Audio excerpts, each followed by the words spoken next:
Il y avait un riche marchand qui avait 4 femmes. Il aimait la 4e femme et l'ornait de robes extravagantes et la traitait avec délicatesse. Il prit grand soin d'elle et ne lui donna rien d'autre que le meilleur. Il a aussi beaucoup aimé sa 3e femme. Il était fier d'elle et a toujours voulu la montrer à ses amis. Cependant, le commerçant a toujours eu très peur qu'elle s'enfuit un jour avec d'autres hommes. Le marchand a aussi aimé sa 2e femme. Elle était très attentionnée, toujours patiente et sa confidente. Chaque fois que le marchand faisait face à des problèmes, il se tournait toujours vers sa 2e femme et elle l'aidait toujours à s'en sortir et à traverser les moments difficiles.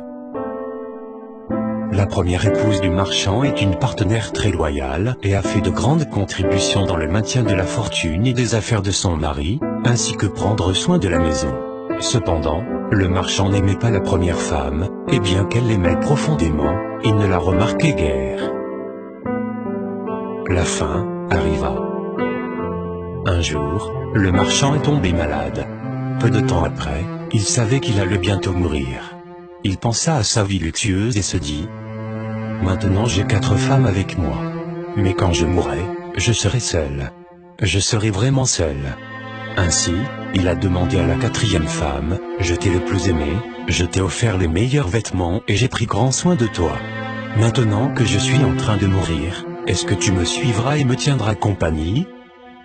Ta question, répliqua la 4e femme, et elle s'éloigna sans un mot de plus. La réponse était comme un couteau aiguisé dans le cœur du marchand. Le marchand triste a alors demandé à la 3e épouse: je t'ai tellement aimé pendant toute ma vie. Maintenant que je suis en train de mourir, est-ce que tu me suivras et me tiendras compagnie? Non, répondit la 3e femme. La vie est si belle ici. Je vais me remarier quand tu mourras. Le cœur du marchand fondit de tristesse. Il a ensuite demandé à la 2e femme: je me suis toujours tourné vers toi pour obtenir de l'aide et tu m'as toujours aidé. Maintenant, j'ai encore besoin de ton aide. Quand je mourrai, veux-tu me suivre et me tenir compagnie? Je suis désolé, je ne peux pas t'aider cette fois, répliqua la 2e femme.